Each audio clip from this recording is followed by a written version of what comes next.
মাস শুরু হতে যাচ্ছে। জিলহজ মাসের প্রথম 10টি দিন, এই দিনগুলো হলো ইবাদতের, নেক আমলের সবচেয়ে বড় যে মৌসুম রমাদান, তারপরে সবচেয়ে বড় মৌসুম হলো জিলহজের প্রথম দশক। ইবাদত এবং নেক আমলের জন্য আল্লাহ সুবহানাহু ওয়া তাআলা আমাদেরকে কিছু মৌসুম দিয়েছেন, কিছু সিজন দিয়েছেন। এই সিজনগুলোর মধ্যে থেকে সবচেয়ে বড় ইবাদতের মৌসুম বা সিজন কোনটা? রমজান মাস। মাসব্যাপী পুরো 30 দিনের মৌসুম। রমজানের পরে ইবাদতের সবচেয়ে বড় বৃহত্তম ইবাদতের মৌসুম হলো কোনটা? জিলহজের প্রথম 10টা দিন। এই 10টা দিনের মর্যাদা, এই 10টা দিনের ফজিলত, এই 10টা দিনের মাহাত্ম্য আমাদের দেশের বেশিরভাগ মানুষ জানেন না। অথচ রমাদানের মর্যাদা মাশাআল্লাহ আমরা কম বেশি সবাই জানি। রমাদান মাসে আমাদের দেশে আলহামদুলিল্লাহ সাধারণ মানুষ যারা একেবারে দিন থেকে খুব বেশি যে দিনের খুব কাছে থাকেন তা না, দিন থেকে দূরে অনেক, তারাও রমজান মাস আসলে আলহামদুলিল্লাহ কিছু না কিছু ইবাদতের চেষ্টা করেন। তার মানে আলহামদুলিল্লাহ রমজান মাস ইবাদতের মৌসুম হওয়ার বিষয়টা স্টাবলিশড। কিন্তু রমজান মাসের পরে ইবাদতের যে দ্বিতীয় বৃহত্তম মৌসুম আছে জিলহজের প্রথম 10 দিন, এই দিনগুলো, এই 10টা দিনও যে ইবাদতের বিরাট বড় মৌসুম, অনেক ফজিলতপূর্ণ সময়, এই সম্পর্কে আমাদের সমাজে খুব বেশি আলোচনা বা জানাশোনা নাই বললেই চলে। জিলহজের প্রথম 10 দিন আসলে আমাদের সমাজে একটা চিত্র আমাদের চোখের সামনে ভেসে ওঠে। রমজানের কথা চিন্তা করলে আমরা তারাবির কথা মনে করি, কোরআন তেলাওয়াতের কথা মনে করি, রোজা রাখার কথা মনে করি, ইফতার করার কথা মনে করি, সাহরি করার কথা মনে করি। আলহামদুলিল্লাহ অনেক ইবাদতের চিত্র আমাদের সামনে রমজানের কথা চিন্তা করলে ভেসে ওঠে। কিন্তু জিলহজের কথা চিন্তা করলে আমাদের স্মৃতিতে ভেসে ওঠে শুধু একটা চিত্র। জিলহজের প্রথম দশকের একটা চিত্রই আমাদের স্মৃতিতে ভেসে ওঠে। সেটা কোনটা? গরু আর ছাগল। জিলহজের প্রথম দশকের একটা স্মৃতি আমরা জানি, সেটা কি? গরু আর ছাগল। রাস্তাঘাটে, বাজারে, গ্যারেজে, ঘরবাড়িতে, সব জায়গায় শুধু গরু আর ছাগল। জিলহজের প্রথম দশক মানে কি শুধু গরু আর ছাগল? ভাইরা আমার, এই হারিয়ে যাওয়া বিলুপ্ত প্রায় ইবাদতের এই মৌসুমের ধারণাকে পুনর্জীবন দান করা সময়ের অপরিহার্য একটা দাবি। মুসলিম মিল্লাত আমরা ভুলে গেছি। এজন্য আজকে আমরা যে কথাগুলো বলবো, আল্লাহর ওয়াস্তে সবাই পাক্কা নিয়ত করে নেই। এই কথাগুলো অনুযায়ী আমি নিজে তো আমল করবো ইনশাআল্লাহ। আমি বাইরে গিয়ে আমার পরিবারে, আমার পরিচিত লোকদের মধ্যে আরও কয়েকজন মানুষকে আমি সচেতন করবো ইনশাআল্লাহ।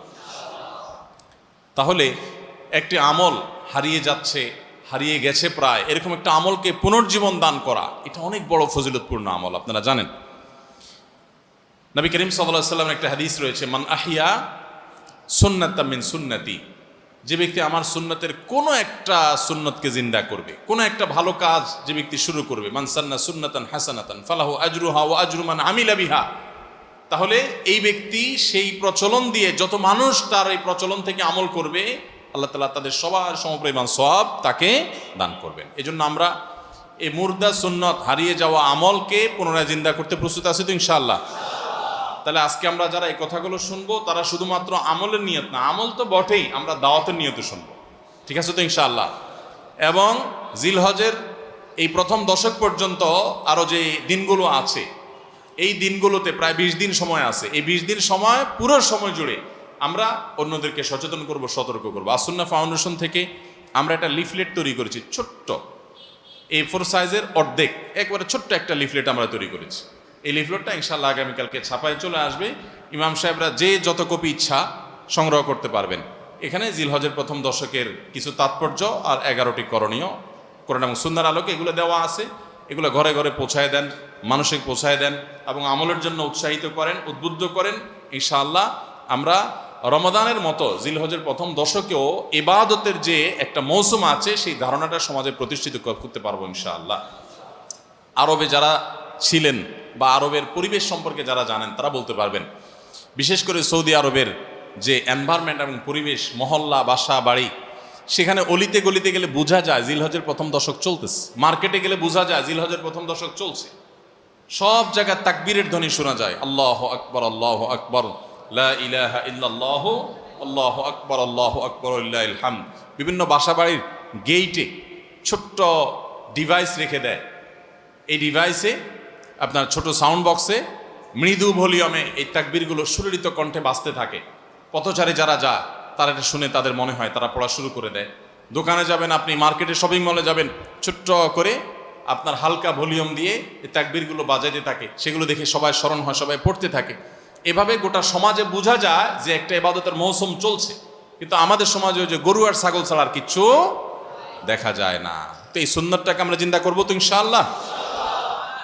ইসলামের এই ইবাদতগুলো, এগুলো যখন আমরা সমাজে জিন্দা করব, এগুলো যখন প্রচলিত হবে ইনশাআল্লাহ, দিন বিমুখ মানুষগুলো দিনদার হওয়ার জন্য এটা একটা বড় সহায়ক ভূমিকা পালন করবে।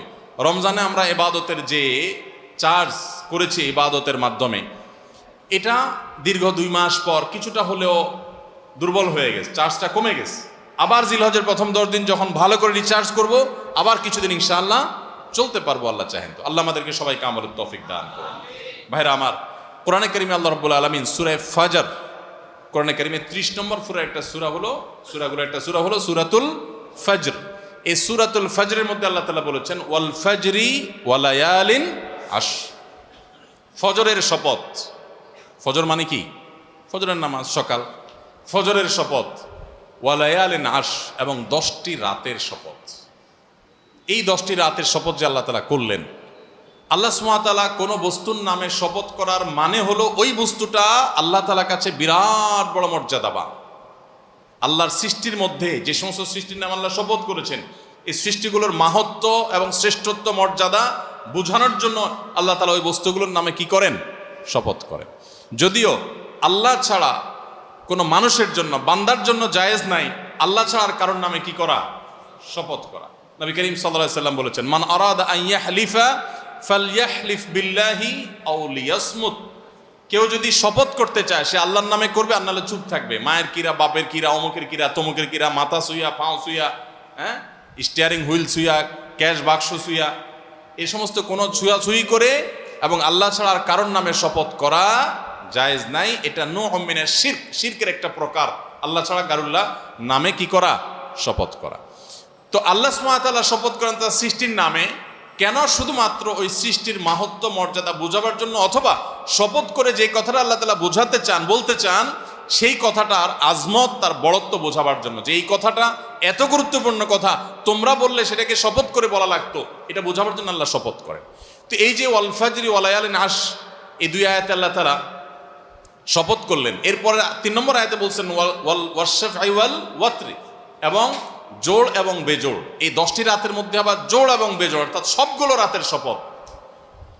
বিশ্ববিখ্যাত তাফসিরের কিতাব তাফসির ইবনে কাসিরের মধ্যে ইবনে আব্বাস রাদিয়াল্লাহু তাআলা আনহুর বরাতে, আরো অন্যান্য মুফাসসিরিনদের বরাতে উল্লেখ করা হয়েছে, এখানে 10টি রাত বলতে বোঝানো হয়েছে জিলহজের প্রথম 10টা, জিলহজ মাসের প্রথম 10টা রাতকে। এবং এই 10টা রাতের যে জোড় বেজোড় সবগুলোই যে ফজিলতপূর্ণ, এটা বোঝাবার জন্য আল্লাহ তাআলা আরেকটা আয়াত ব্যবহার করেছেন ওয়াশফাই ওয়াল ওয়াতর, জোড় এবং বেজোড় সবগুলো রাতের শপথ। তাহলে এখান থেকে জিলহজের প্রথম দশকের মর্যাদা বুঝে আসে কি আসে না? সহিহ বুখারীর একটা হাদিস রয়েছে, নবী করিম সাল্লাল্লাহু আলাইহি ওয়াসাল্লাম বলেছেন মা মিন আইয়ামিন আল আমালুস সালিহু ফীহিন্না আহাব্বু ইলাল্লাহ মিন হাযিহিল আইয়াম, ইয়ানি আইয়ামাল আশর। জিলহজের প্রথম 10 দিনের আমল, ইবাদত, নেকামল, ভালো কাজ, এটা আল্লাহর কাছে এত প্রিয়, অন্য কোন সময়ের আমল ইবাদত, অন্য কোন দিনের আমল ইবাদত আল্লাহর কাছে এত প্রিয় না। বান্দা এই 10 দিনে নেকামল করলে আল্লাহ তাআলা যত খুশি হন, অন্য কোন সময়ের নেকামলে আল্লাহ তাআলা এত সন্তুষ্ট হন না। জিজ্ঞাসা করা হলো কিলা ওয়ালাল জিহাদ ইয়া রাসূলুল্লাহ, সাহাবীরা প্রশ্ন করলেন হে আল্লাহর রাসূল, অন্য সময় আল্লাহর রাহে যদি কেউ জিহাদে যায়, অন্য সময় যদি জিহাদে রত হয়, তাহলে সেই আমলটার মর্যাদাও কি এই দশকের সাধারণ নেকামলের চাইতে উত্তম না? ওটা তো জিহাদ, জীবন বাজি রাখা। এই সময়ের সাধারণ নেকামলের চাইতে অন্য সময়ের জিহাদটাও কি উত্তম না? নবী সাল্লাল্লাহু আলাইহি ওয়াসাল্লাম বলেছেন ওয়ালাল জিহাদু ফি সাবিলিল্লাহ, অন্য সময়ের জিহাদও এই সময়ের সাধারণ নেকামলের চাইতে উত্তম না, ইল্লা, তবে অন্য সময়ের জিহাদ যদি কেউ এই পর্যায়ে করে যে তিনি তার জান মাল সব কিছু নিয়ে জিহাদে গেছেন, কিন্তু কিছু নিয়েই ফিরে আসতে পারেন না, সব আল্লাহর রাহে কোরবানি করে দিয়েছেন, এই লোকের কথা ভিন্ন, তার মর্যাদা সবকিছুর উপরে। তাহলে এই দশকের নেকামল, এই দশকের ইবাদত বন্দেগীর মর্যাদা এত বেশি ভাইরা আমার, যে আল্লাহ রাব্বুল আলামিনের কাছে বছরের অন্য কোনো সময়ের কোনো আমল, এমনকি জেহাদও, সাধারণ জেহাদও এই দশকের নেকামলের চাইতে বেশি প্রিয় না। এ হাদিস থেকে, বুখারীর এ হাদিস থেকে আমরা কি বুঝলাম? যে এই দশক আল্লাহ সুবহানাহু ওয়া তাআলার কাছে ইবাদতের দশক, নেকামলের দশক, মর্যাদার দশক, ফজিলতের দশক। আল্লাহ রাব্বুল আলামিন এই দশকের কদর করার তৌফিক আমাদের সবাইকে দান করুন। ভাইরা আমার, বিশ্ববিখ্যাত হাদিসবেত্তা হাফেজ ইবনে হাজার আসকালানী রাহমাতুল্লাহি আলাইহি জিলহজের প্রথম দশক সম্পর্কে বলেছেন, জিলহজের প্রথম দশকের এত মর্যাদা কেন বেশি ভাই? কারণ সমস্ত ইবাদাতের সমাহার এই দশকের মধ্যে আছে। ইসলামের যে মৌলিক ইবাদতগুলো আছে প্রায় সব, মেইন সব ইবাদতগুলোর সমাহার এই দশকে আপনি খুঁজে পাবেন। এমনকি রমজানেও পাবেন না সব, এই দশকে সবগুলোর সমাহার পাবেন। কিভাবে? এই দশকে আমরা দেখি যে প্রথমত ইমান তো 12 মাসের আমল, অন্য সময়ও আছে, এই সময়ও আছে। 5 ওয়াক্ত নামাজ 12 মাসের আমল, অন্য সময়ও পড়তে হয়, এই দশকেও পড়তে হয়। রোজা রমজান মাসে আছে, এই দশকেও রোজা আছে। প্রথম 9 দিনই রোজার কথা হাদিসে আছে, আবার বিশেষভাবে আরাফাতের দিন রোজার কথা আছে। তাহলে ইসলামের তৃতীয় রোকন রোজা। রোজা অবশ্য হজ হলো তৃতীয়, জাকাত হলো তৃতীয় রোকন। জাকাত অন্য সময় দেওয়া যায়, এই সময়ও দেওয়া যায়, তাহলে জাকাত আদায়যোগ্য সময় এটা। আবার রোজারও আমল এই দশকের মধ্যে আছে। আর হজ তো হয়ই এই দশক, হজের মূল কাজই হলো এই দশকে, ফরজ কাজগুলো সব এই দশকেই হয়ে যায়। তাহলে এই দশকে ঈমান আছে, নামাজ আছে, জাকাত আছে, রোজা আছে, হজ আছে, আবার কোরবানি আছে, আবার জিকিরের জন্য আলাদা নির্দেশ আছে। এই দিনগুলোতে বিশেষভাবে আল্লাহর জিকির কর, আছে না নাই ভাই? তাহলে আমরা কি বুঝলাম? এই দশকে সমস্ত ইবাদতের কি আছে? সমাহার আছে, সমস্ত ইবাদতের নজির আছে। এই জন্য এই দশকের মর্যাদা অনেক বেশি। আল্লাহ রাব্বুল আলামিন এই দশকের মর্যাদা এবং কদর আমাদের সবাইকে করার তৌফিক নসিব করুন। ভাইরা আমার, এই দশকের মর্যাদা নিয়ে আমরা কথা বাড়াতে চাই না, এবার আমরা করণীয়তে চলে যাই। কি করব আমরা? আমরা কোরআন এবং হাদিসের আলোকে 11টি আমলের কথা বলতে পারি। এই 11টি আমল এই দশকের জন্য খাস, স্পেশাল। নাম্বার 1 নম্বর এই দশকের আমল হলো বেশি বেশি আল্লাহর জিকির করা। কি করা? বেশি বেশি আল্লাহর জিকির করা। কারণ কোরআনে কারিমে সূরা তাওবাতে আল্লাহ রাব্বুল আলামিন এই দশককে ইঙ্গিত করে বলেছেন যে তোমরা আল্লাহ তাআলার জিকির করো ফি আইয়ামিন মাদুদাত, নির্দিষ্ট দিনসমূহে, নির্ধারিত দিনগুলোতে তোমরা আল্লাহর জিকিরে মাশগুল থাকো। এখানে আল্লাহর জিকির যে নির্দিষ্ট দিনগুলোতে রাখার কথা বলা হয়েছে, সেই আয়াতের ব্যাখ্যা আবারও তাফসীর ইবনে কাসিরে এবং ইবনে আব্বাস রাদিয়াল্লাহু তাআলা সহ আরো অন্যান্য মুফাসসিরদের থেকে বর্ণিত হয়েছে যে নির্দিষ্ট দিন বলতে জিলহজের প্রথম 10 দিনকে আল্লাহ তাআলা মিন করেছেন। এই 10 দিনই তোমরা আল্লাহর জিকিরে বেশি বেশি করে আল্লাহ তাআলার জিকির করো। তাহলে জিকির শুধু না, পরিমাণে বাড়িয়ে বাড়িয়ে বেশি বেশি পরিমাণে জিকির করতে হবে। এই দশকে আল্লাহ তাআলার স্মরণ অন্তরে হবে, মুখে আল্লাহ তাআলার জিকির চলবে, কাজের মাধ্যমে জিকিরের আমল চলবে, অন্তরের স্মরণের মাধ্যমে, মুখে জিকিরের মাধ্যমে।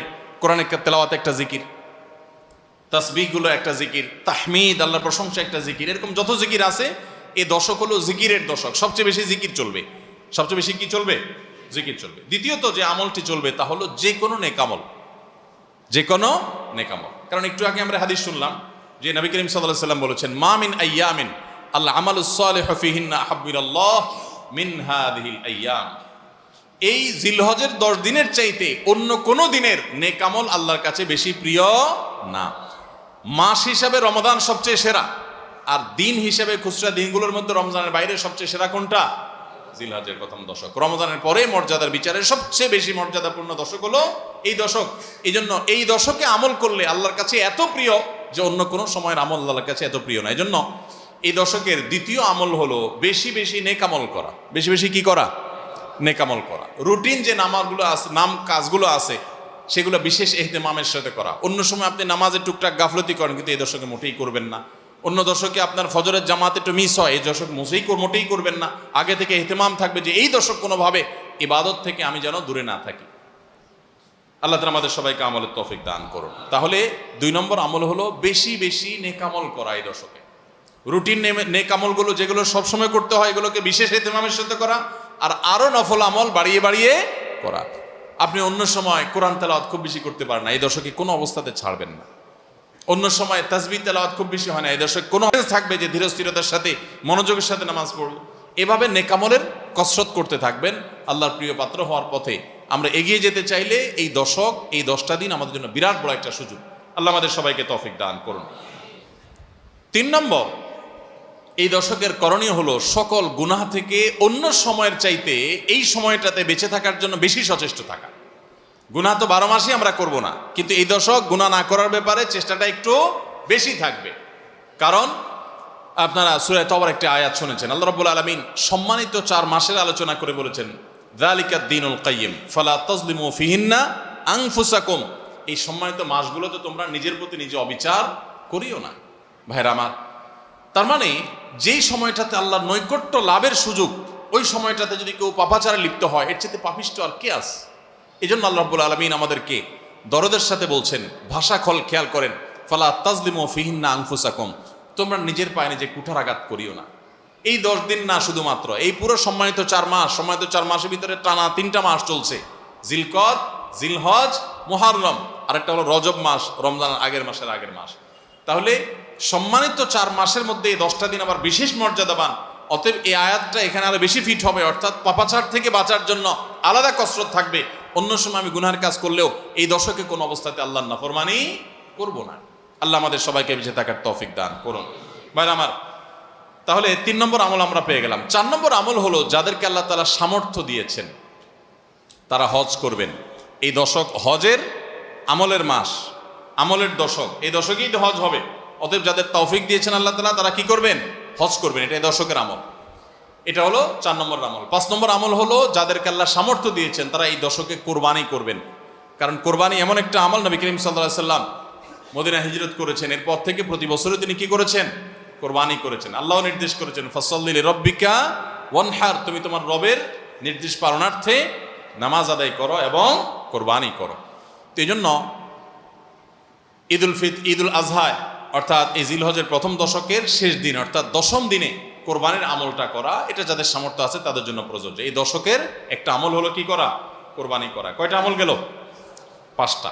6 নম্বর হলো, যাদের কোরবানি করার ইচ্ছা আছে তারা জিলহজের চাঁদ ওঠার আগে আগে, জিলকদ মাসের শেষ দিনের মধ্যে তাদের হাতের নখ, চুল, গোফ, অবাঞ্ছিত লোম, এগুলো সব কেটে পরিষ্কার করে ফেলবেন এবং এই দশক আর সেগুলোতে হাত দিবেন না।